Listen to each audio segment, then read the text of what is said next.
Hi all, welcome to football arena. Neymar junior ബ്രസീലിന്റെ world cup സ്ക്വാഡിൽ ഇടം നേടിയത് ആരാധകരെ സംബന്ധിച്ചിടത്തോളം വലിയ സന്തോഷം നൽകിയ ഒരു കാര്യമാണ്. കൂടാതെ എൻട്രിക്കും ഇടം കണ്ടെത്തിയിട്ടുണ്ട്. സമീപകാലത്ത് മികച്ച ഫോമിൽ കളിക്കുന്ന താരമാണ് എൻട്രിക്ക്. അതുകൊണ്ട് തന്നെ നെയ്മറും എൻട്രിക്കും തമ്മിലുള്ള ഒരു കൂട്ടുകെട്ട് വേൾഡ് കപ്പിൽ ഉണ്ടാകും. അത് കാണാനുള്ള കാത്തിരിപ്പിലാണ് ബ്രസീലിയൻ ആരാധകർ ഉള്ളത്. ഇതേക്കുറിച്ച് എൻട്രിക്കിനോട് ചോദിച്ചിരുന്നു. എന്നാൽ ഈ കൂട്ടുകെട്ടിനെ കുറിച്ച് പ്രത്യേകമായി കൊണ്ട് സംസാരിക്കാൻ അദ്ദേഹം തയ്യാറായില്ല.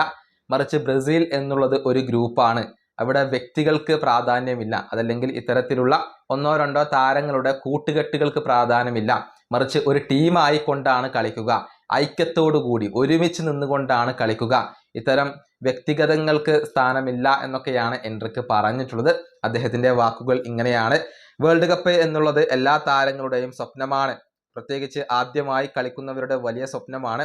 വേൾഡ് കപ്പിലെ ഏറ്റവും വലിയ ജേതാക്കൾ അത് ബ്രസീലാണ്. എല്ലാവരും ഉറ്റുനോക്കുന്നതും ബ്രസീലിനെയാണ്. ഞങ്ങൾ ഒരു ഗ്രൂപ്പായി കൊണ്ട് ഐക്യത്തോടു കൂടി വർക്ക് ചെയ്യും. കിരീടം നേടുക എന്നുള്ളത് മാത്രമാണ് ഞങ്ങളുടെ ലക്ഷ്യം. അറ്റാക്കിങ്ങിലും മധ്യനിരയിലും പ്രതിരോധത്തിലും ഞങ്ങൾ ഒരൊറ്റ ഗ്രൂപ്പ് മാത്രമാണ്. ഇവിടെ വ്യക്തികൾക്ക് പ്രസക്തിയില്ല, ഗ്രൂപ്പിന് മാത്രമാണ് പ്രസക്തി. ഇതാണ് എൻട്രിക്ക് ഇപ്പോൾ പറഞ്ഞിട്ടുള്ളത്.